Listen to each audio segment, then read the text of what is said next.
So, Captain Marvel is the 21st movie in the Marvel Cinematic Universe. It's also our first one from 2019.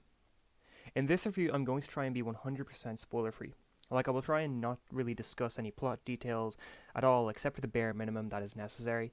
This movie has a ton of controversy surrounding it for different reasons, and a lot of movie YouTubers that I watch haven't really been kind to this movie, so I tried to come into it with an open mind.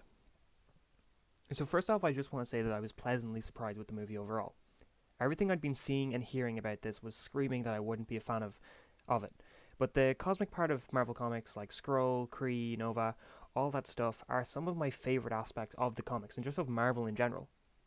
It was my favourite part of the Guardians of the Galaxy first movie as well. So I assumed even if I wasn't a fan of the overall movie, I would get some fun out of this.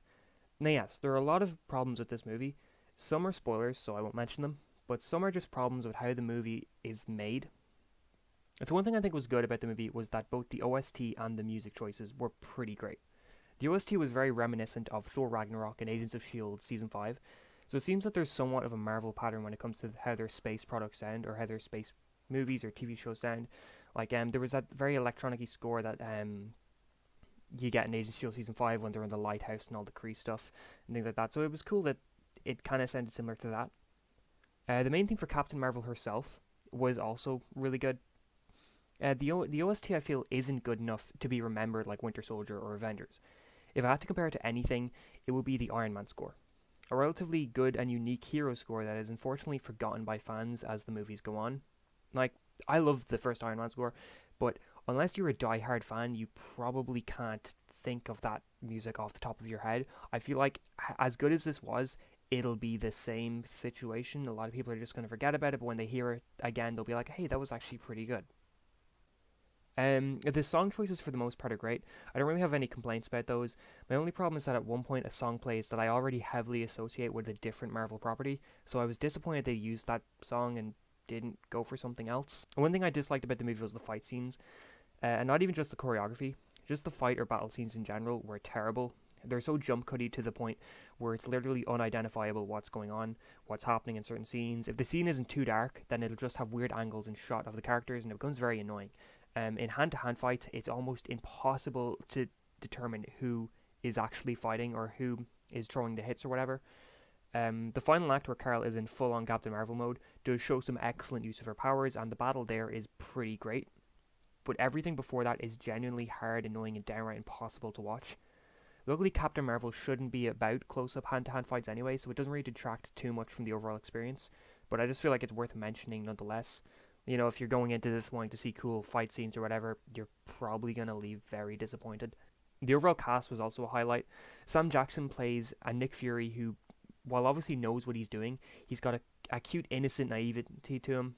He hasn't had to deal with any of the serious shit yet, and because of that, it's fun seeing the character before he goes dark, so to speak.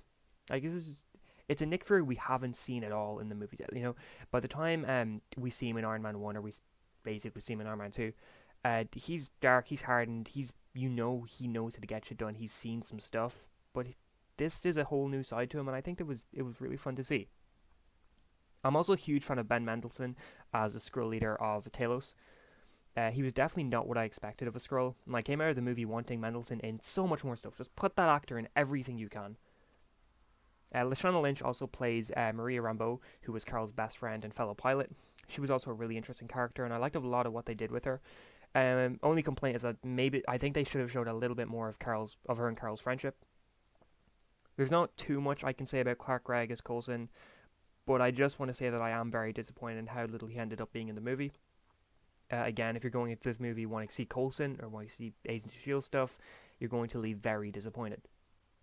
Now, I know this really is not the thing you want to hear about the main lead, but personally, I didn't love Brie Larson as Carol. I know a lot of people are saying, when somebody said that they didn't love Brie Larson in this movie, people are countering it with, well, Chris Hemsworth and Chris Evans weren't that great in their first movies. I disagree with that. I think both Chris Hemsworth and Chris Evans were very strong in their first showings. I love Captain America 1, I love Thor 1. Chris Hemsworth was my favourite part of Thor 1, and I already love Thor 1. And Chris Evans was my favourite part of Captain America 1, and I already love Captain America 1. They just amplified my love for those movies. And yes, they got much better with time, but they still started off very steady and strong. Brie, on the other hand, didn't really do anything with her performance.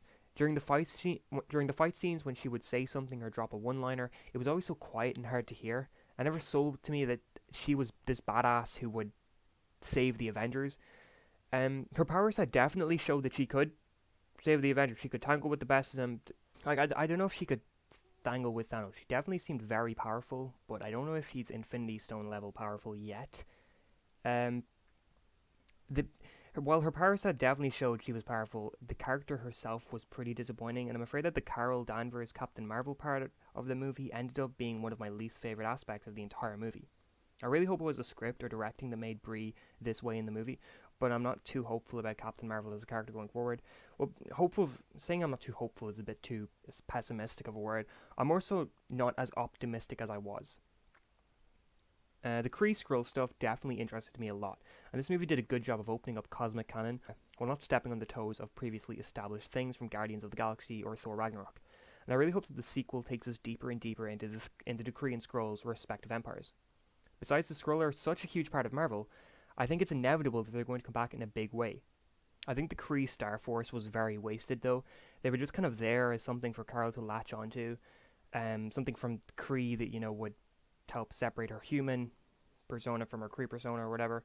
And it was obvious we were supposed to care about the characters in Star Force, but it just doesn't work. Overall, despite the various problems the movie displayed, I had a lot of fun with the whole movie. The plot wasn't exactly that deep, and I was more invested in the various characters than the actual plot itself. I will say, though, that it's definitely middle of the road MCU. I'm not going to know for certain until I re-rank all 21 movies with Captain Marvel, but at the moment I can definitely say it doesn't crack my top 10. Well, I can almost definitely say. And quality-wise, it is definitely a Phase 1 tier movie. But I mean, that's not a bad thing. It's just proof that Marvel has gotten so good that even its middle-ish movies are still really enjoyable and good. Yeah, Thor, The Dark World, Iron Man 3, Incredible Hulk, they're not exactly great, but they're not bad movies either. And they're the worst. Captain Marvel is nowhere near their level of quality. It is a lot higher up than that. I do think I like it a lot better than Thor 1, Incredible Hulk, and Iron Man 2, which, by the way, I think Iron Man 2 is great. So that's not a slight against this. I'm one of the only people out there who actually really enjoys Iron Man 2. I think if you go in optimistically and not expecting anything crazy, you'll have a good time. But at the same time, with how Marvel has been boasting this movie and marketing it, yeah, maybe it should have been a little bit more. So I would give this movie a 7 out of 10. But yes, are you going to see Captain Marvel? Have you already seen it? What did you think about it? But I hope you have a great day.